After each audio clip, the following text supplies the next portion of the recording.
میرے حضور نے فرمایا تین چیزیں ایسی ہیں جن پر میں محمد ہو کے رب کی قسم اٹھاتا ہوں۔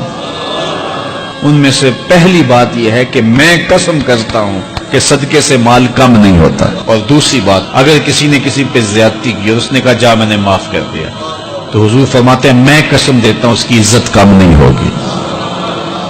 ہو سکتا ہے کوئی شریک کہہ دے اور ڈر دے معاف کرتا ہی، کہا وہ کہہ دے، لیکن میں محمد قسم دیتا ہوں کہ عزت کم نہیں ہوگی، میں رب سے عزت لے کے دوں گا اسے۔ اللہ اکبر۔ تیسری بات، جب کوئی شخص سوال کا دروازہ کھول دیتا ہے، مانگنے لگ جاتا ہے، تو میرے حضور فرماتے ہیں میں قسم اٹھا کے کہتا ہوں اللہ اس پر محتاجی کا دروازہ کھول دیتا ہے۔ جو مانگنے لگ جاتا ہے پھر مانگتا ہی رہتا ہے۔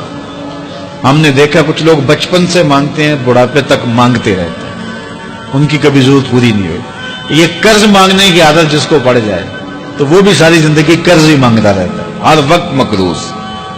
تو جس کو مانگنے کی عادت پڑ جائے تو میرے حضور فرماتے ہیں میں قسم اٹھا کے کہتا ہوں محتاجی کا دروازہ بند نہیں ہوتا، محتاجی اس کی جو ہے وہ مستقل اس کے اوپر مسلط کر دی جاتی ہے، وہ مانگتا ہی رہتا ہے۔ تو آئیے اس مختصر زندگی کو اللہ کے نام لگائیں، اس کے ذکر سے وابستہ کریں۔